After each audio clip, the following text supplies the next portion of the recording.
Olá, pessoal! Sejam bem-vindos a mais um Trígono Cast de crédito privado. Eu sou a Thaís, analista de crédito aqui da Trígono, e hoje eu estou com o Marcelo Peixoto, que é sócio e gestor aqui de crédito privado da Trígono. Tudo bem, Marcelo? Tudo bem, Thaís? Tudo certo. Bom, a gente começou aqui o último trimestre do ano, né? E para o nosso mundo aqui dos fundos de investimentos, a gente já começou com uma super novidade, né?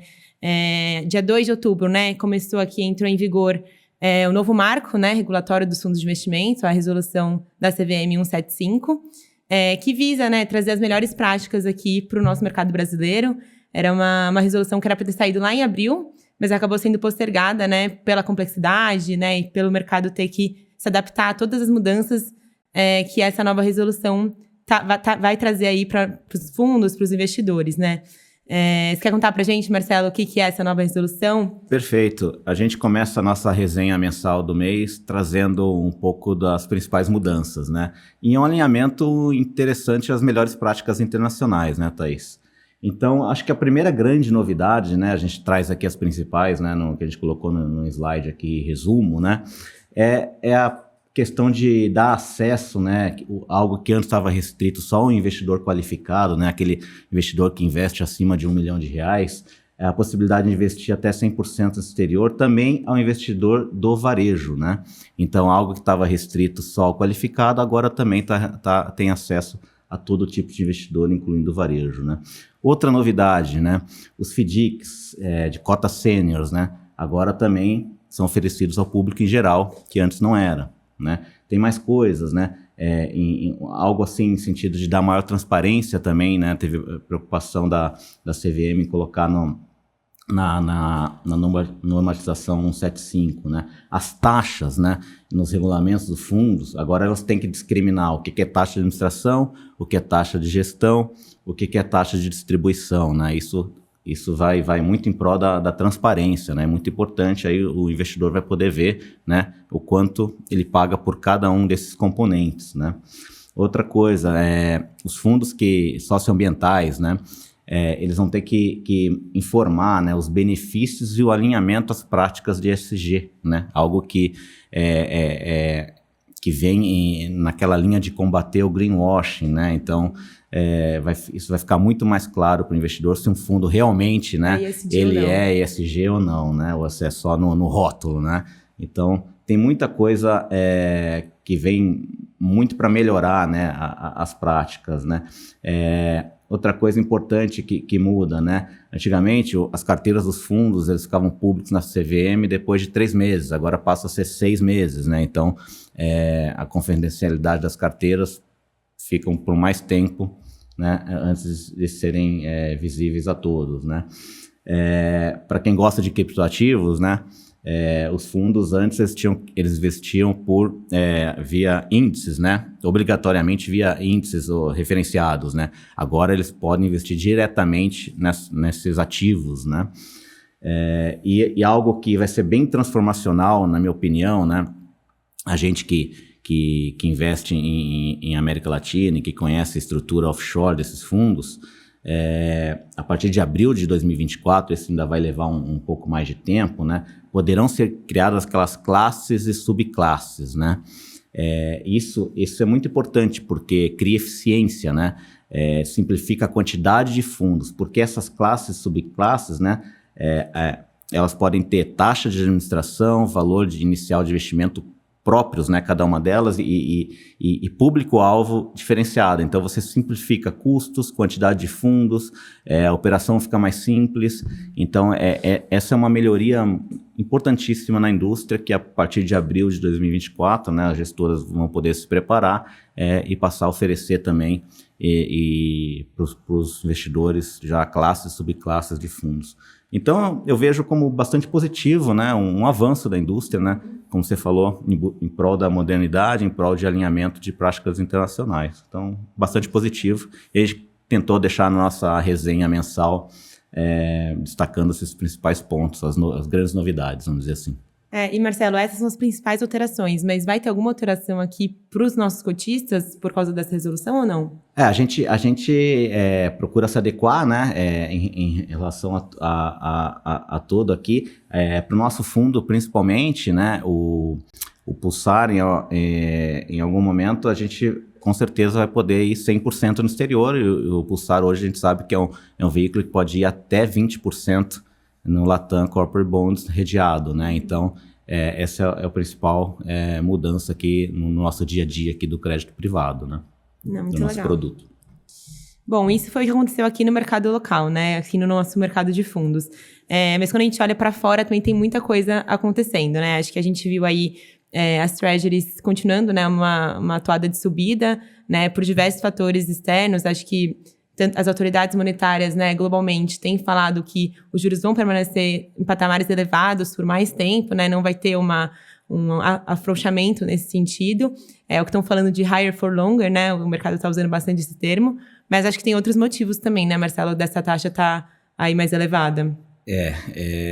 Eu acho que tem coisa estrutural acontecendo, né? Quando a gente olha esse gráfico, que a gente trouxe aqui um gráfico bastante longo, né? Vindo desde ali outubro de 2006, né? A gente olha o patamar que a Treasury chegou, principalmente a de 30 anos, né? A gente traz no gráfico aqui a de 2 anos na linha azul e a de 30 anos na linha verde, né? E a gente chega a patamar aí de outubro de 2007, né?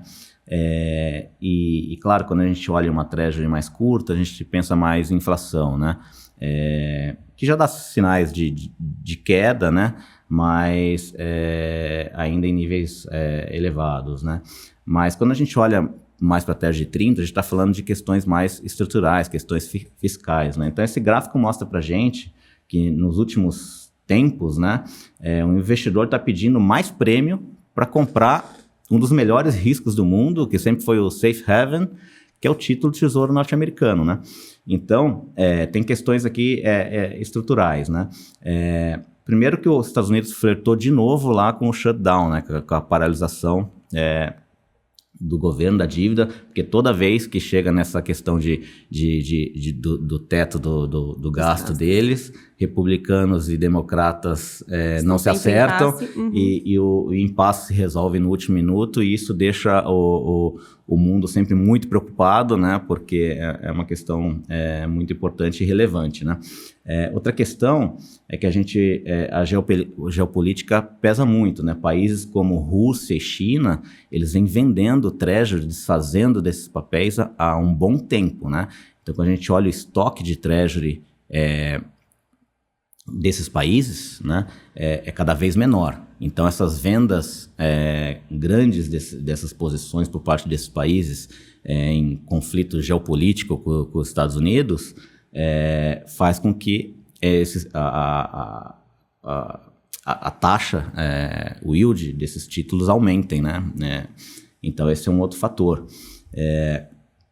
E o risco fiscal norte-americano por si só, né? Então, a grande questão é esse nível de 5%, principalmente no longo prazo, se ele veio para ficar ou não.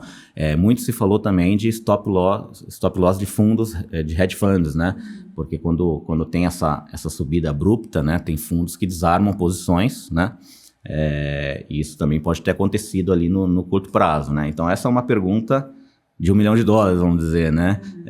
Se é um patamar que veio para ficar ou não, né? Mas com certeza é um nível preocupante, porque afeta custo de financiamento, qualidade de crédito, investimento, mexe com as condições financeiras mundiais, né?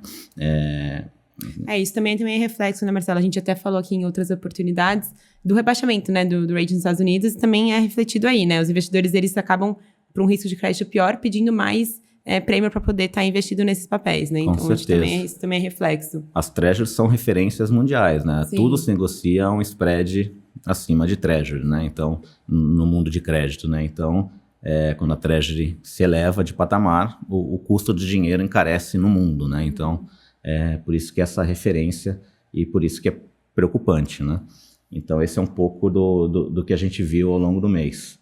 E quando a gente vem aqui para o nosso mundo de crédito, né, Thaís? A gente viu uma continuidade do movimento, né? Você quer comentar um pouquinho nos spreads? Uma coisa que a gente já tem falado também, né, em outras lives, outros podcasts, que é o fechamento, né, dos spreads de crédito, refletindo aí, né, um cenário mais racional no mercado secundário, mas também são níveis de spread que não chegam a níveis tão como os da pandemia, por exemplo, né? Então, apesar de ter o fechamento, ainda são níveis de spread de crédito saudáveis do ponto de vista do investidor, né? A gente ainda consegue ter bons spreads de crédito aí no mercado secundário com bons riscos de crédito também. Então, a gente está aí capturando, né, em muitos papéis aqui da nossa carteira esse fechamento, e aí isso traz bastante rentabilidade né, para os nossos investidores também. Perfeito. Eu acho que esse é um bom ponto. A gente já não tem aquele nível extremamente atrativo logo depois dos eventos Americanas e Light, né, que teve aquele momento de venda desenfreada de papéis pelos resgates da indústria, mas ainda é um nível saudável, né? É claro que os melhores créditos fecharam muito, né? Em algum nível de duration mais longo, você ainda tem patamares melhores de retorno, mas a gente também já vê nomes, né, muito sólidos que estão no nível já bem mais fechado, né? Algumas emissões primárias já vindo praticamente no nível do secundário, né? Já sem excesso de prêmio. Isso faz parte do mercado, né? Então, mas no geral, no mercado, quando a gente olha esse gráfico, a gente vê que ainda tem um nível bastante saudável comparado ao momento aí pré-evento Americanas e Light, e também pré-pandemia, onde estava muito mais apertado, né? E foi um mês mais forte de emissões primárias comparado ao mês anterior, agosto, né? Então, a gente destacou aqui, né, 192 operações finalizadas no mês, né, 120 bi de reais, né? A gente destacou algumas aqui, né, Thaís? Acho que cada vez mais, né, Marcelo? Em agosto a gente já viu mais emissões do que julho, agora a gente já está vendo, né, em setembro mais do que agosto. Acho que a tendência, com, né, os juros caindo também, a gente vê esse movimento mais forte no primário, né, também. O que eu queria destacar aqui, Thaís, a gente como analistas e gestores, né, a nossa forma de atuar aqui é de forma seletiva, né?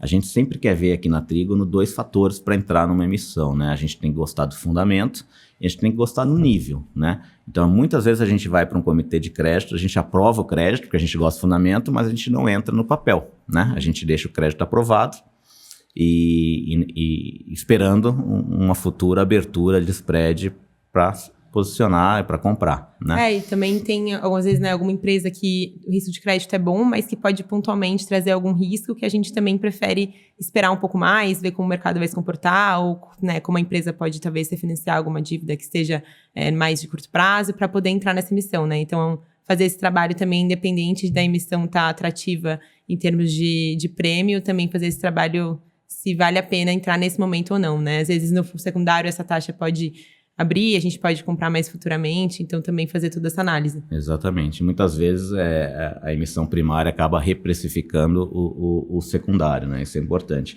Então a gente trouxe aqui algumas, a gente atuou de forma seletiva, a gente não entrou em todas, né? Mas a gente destaca aqui algumas interessantes que saíram esse mês. A Copasa, por exemplo, né, emitiu em 2 séries, CDI institucional, em PCA. A Enalta anunciou 3 séries, acabou emitindo em 2, né? Emitiu ali em PCA e em pré.